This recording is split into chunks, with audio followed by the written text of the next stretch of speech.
Okay, good morning again sa ating mga kasiman at sa ating mga viewers. No? Welcome again sa aking online tutorial sa ating ECDIS Type JRC Model 9201. Okay, siguro ang ating i-discuss ngayon, ang aking i-discuss sa inyo ngayon ay part pa rin ng ating menu no, sa chart. No? Sige, umpisahan natin mga kasiman. Okay, click natin si menu. And then, punta tayo sa chart. Yan. Okay, so halos itong lahat na ito ay na-discuss na natin. No? So, nakita nyo ito, may 1/2. Hindi po 1/2 yan. No? Ibig sabihin po, mayroon pa pong second page si chart. No? Ang second page po ni chart ay makikita po natin dito sa down. To, yung down arrow na to mga kasiman. No? Okay, click lang natin si down arrow. Yun. Ito po yung dalawa. Yan. Kita nyo. Ito yung dalawa na nakatago. Okay mga kasiman. So dito tayo sa ENC Update Status Report. Yan. Ito importante ito mga kasiman. No? Lalo na po kapag sa mga PSC nagtatanong kung ano yung status, yung ENC update po ng ating ECDIS. No? Okay. I-click natin kung ano po yung laman niya. Yan. Pag kindik po natin ang ating ENC Update Status, ito po yung ibibigay niya sa atin. Okay. Makikita natin dito yung root filter. No? Ang ibig sabihin ng root filter, mga kasiman, pag chinek natin to, lalabas po yung current route nyo. No?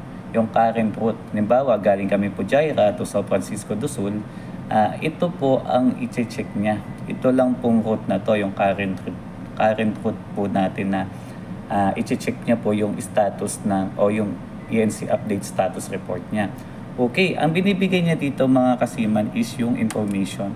So sa information, makikita niyo dito report and value. Yung ship's name, MMSI number, ENC Update Reference Date, ang date nung ating update no na last week 25 is June 19, no? So current ano po to, no? Current update po to, no? Ito po yung week 25 na update. So, updated po siya. Then, date of report. Siyempre, day to day. Content, filtered po route plan. Yun po yun, no? Kasi naka-antig po yung natin, route filter, no? Okay, then, start waypoint. From Jaira po tayo. Tapos, yung end of waypoint is birth po ng San Francisco do Sul, no? So, birth to birth po yun. And then, start waypoint po. Ito po yung position ng last port of call, and then ito po yung position naman ng next port, destination port, no? Okay, yan po yung sa information. How about the summary, no? Yung summary, ito po yung tinitignan ng PSC, no? Aside from information na week 25 ka, so yung summary, no? Yung summary is magbibigay po siya ng chart status and count, no? So, total ng chart natin is 55. Doon sa ni-route filter, doon sa current route. Up to date po is 55, no? Out of 55. So, 0 po out of 55 chart, not up to date, withdrawn, unknown, is 0. Okay? So, ito po yung pinapakita sa PSC, no? Okay, how about the status report?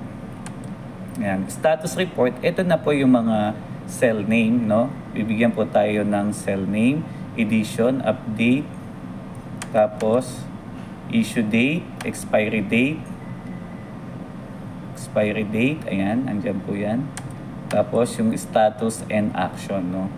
Okay, so ito pong cell name, ito po yung ating mga ENC chart, no? Electronic nautical chart. So ito po yung edition niya, ito yung mga update niya, issue, and then yung expired, no? Ngayon, mga kasiman, kung halimbawa dito sa summary, no? Summary, meron ka po not up to date na isa, halimbawa 1. So dito po natin titignan yon sa status report, doon po sa bandang action, no? Sa status, kung ano po yung niya, kung not up to date siya, makikita po dito sa action, no? Okay, so how about naman po kung i-antik natin yung route filter? Ibig sabihin po, kung ilan po yung laman ng ating kung ilan ENC po yung laman ng ating ECDIS, no? So, punta tayo sa information summary. Ito po naman ay yung hindi po siya filtered, no? Naka-antik po yung filtered natin. Okay, so ito po yung bibigay niya. Nawala na po yung ano, no? Nawala na po yung birth, no? Saka yung start and end position ng destination, no? Saka ng last port, no? Ito na po yung binibigay niya, no? Okay, sa summary, so dito, okay pa rin, no? Siyempre present, yung current update natin is week 25. Then, summary.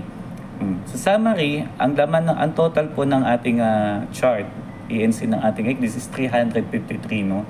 Up to date is 352 out of 353. So, merong isang, ayun. Ito yung sabi ko mga kasiman, no? Meron akong isang not up to date, no? Saan ko makikita tong one na to, no?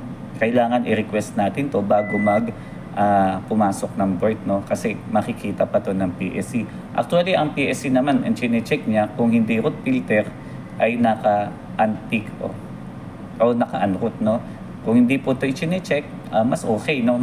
Pero mas maganda kung checkin niya yung naka-filter, no? Dahil 0 yung ating not up to date. So, tingnan natin kung sino kung saan to makikitang one na to. Okay, click natin si status mga kasiman, no? Doon tayo punta sa action. Ayun. Sa status niya. Sa status niya is not up to date, no? Not up to date sa status. Okay, i-highlight natin yan. Click lang natin yon. Click natin para ma-highlight.